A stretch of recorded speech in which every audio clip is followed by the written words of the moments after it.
नमस्कार दर्शकों, मैं चमलवा न्यूज़ से संवाददाता शैलेंद्र सिंह करवार। आइए दर्शकों, मैं खबर से आपको अवगत करा रहा हूं।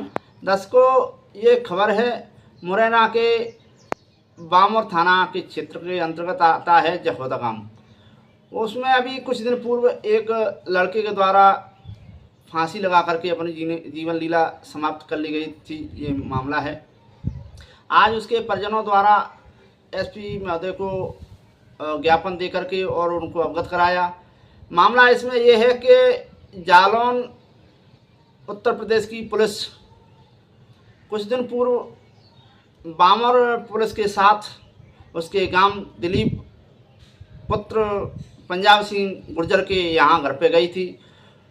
उसके बाद जब पुलिस ने उसको उस पर एक दिलीप के नाम से एक जालौन में मामला पंजीबद्ध था, उस मामले में पुलिस द्वारा दबिश दी गई थी।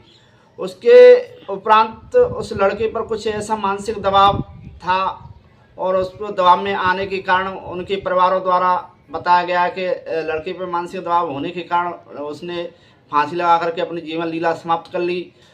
लड़के के परिजनों द्वारा और जो गुर्जर समाज के जनप्रतिनिधियों द्वारा आज एसपी महोदय को ज्ञापन दे करके उनको अवगत कराया और उनके द्वारा जो मृत दिलीप पुत्र पंजाब सिंह गुर्जर को 10 लाख रुपए की सहायता का भी उसमें उल्लेख किया गया कि उसको परिजनों को 10 लाख रुपए भी दिए जाएं और जो सामान भी कुर्की हुआ है पुलिस द्वारा उसको भी दिया जाए। साथ ही परिजनों द्वारा बताया गया कि जो दबिश में दोषी जो पुलिस कर्मचारी थे, अधिकारी थे, उनके खिलाफ भी कार्रवाई की जाए। आज आइए जानते हैं। एसपी ऑफिस पे हमारे समाज का एक 18 साल का होनहार नौजवान जो अच्छा पहलवान भी था, अच्छा नाल उठाने वाला भी था और स्वस्थ और सुंदर बालक था, उससे हमारे समाज को बहुत जनहानि हुई। वो नौजवान हमें छोड़ के चला गया सिर्फ इसलिए कि पुलिस प्रताड़ना से तंग आके उसने खुदकुशी की। मामला कोई पुराना जालौन थाने का है। इस प्रकरण में पूरी जानकारी हमारे जिलाध्यक्ष भाई तहसीलदार सिंह जी फैसला से आप लेंगे। हम तो आज कलेक्टर साहब को, एसपी साहब को, मध्य प्रदेश के मुख्यमंत्री के नाम ज्ञापन दिया है। अपनी मांगे, एक तो न्यायिक जांच हो, उस बच्चे को मरने के बाद तो न्याय मिल जाए, उसके उस पिता को न्याय मिल जाए जो आज बेसहारा है और जो शासन की ओर और समाज की ओर ये देख रहा है कि ये लोग मेरी मदद में खड़े हैं कि नहीं।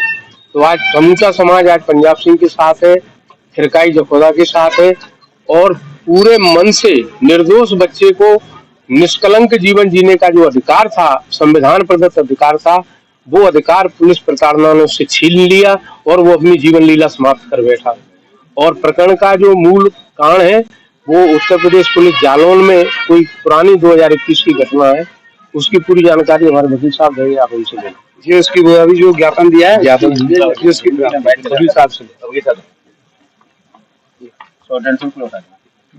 क्या मामला है कि क्यों आप रोई? असल में क्या है, ये कोई मामला है 2021 का अज्ञात चोर के विरुद्ध मामला पंजीबद्ध हुआ जालौन थाने में।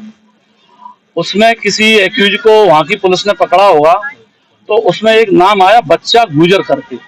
बच्चा गुजर करके नाम से पुलिस यहाँ आई। कई एक बार जो मौजा सरपंच है उससे तलाश की, उसकी वोटर लिस्ट देखी, कोई व्यक्ति इस नाम का नहीं मिला। बाद में पुलिस ने किस आधार पर मैनिपुलेट करके, और दुर्भाग्य इस बात का है कि पुलिस ये जानती है कि गुर्जर समाज क्या अपराधी है। कोई नाम गुर्जर शब्द आते ही पुलिस हरकत में आ जाती है। ये चीज नहीं देखती, कानून का पालन नहीं करती है, न्यायालय से असत रूप से उद्घोषणा जारी कराती है और उद्घोषणा को वो नोटिस बोर्ड पे चस्पा नहीं करती है। और मौजा जिस गांव में मौजा जखौदा का जो बालक बताया गया उसके घर पे चस्पा नहीं करती है, यहाँ के लोकल के अखबार में नहीं छपवाती है।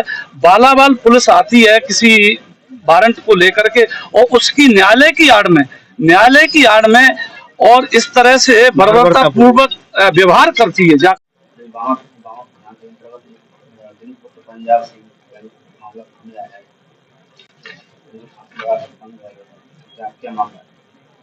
देखिए, ये अभी एक घटनाक्रम आया है, उसमें उत्तर प्रदेश के जालौन जिले की पुलिस यहाँ पर आई थी क्योंकि किसी न्यायालयीन प्रक्रिया जिसमें उनको कुर्की के आदेश उनके पास था न्यायालय का, उसकी उस आदेश को तामील करने के लिए उसके परिपालन में ये लोग पुलिस यहाँ पे आई थी और उनके द्वारा कुछ जो भी व्यक्ति की जो मूवेबल प्रॉपर्टी थी उसको ला करके थाना बामौर में रखा गया था और वो कार्रवाई करके वहां से चले गए थे। उसके एक दिन बाद संभवतः जो आरोपी है इस मामले में उसके द्वारा फांसी लगा करके आत्महत्या की गई है। अब ये चूंकि ये उत्तर प्रदेश पुलिस का मामला है, वो लोग लेकर के आए, यहाँ की जो पुलिस है वो तो इमदाद में गई थी, उसका सीधा बामौर पुलिस का इससे कोई लेना देना नहीं है। और जहां तक इस व्यक्ति के द्वारा आत्महत्या का प्रश्न है, इसके द्वारा इसकी जो है मर्ग जांच थाने में आ गई है और जांच के दौरान जो भी तथ्य आएंगे उसके अनुसार वैधानिक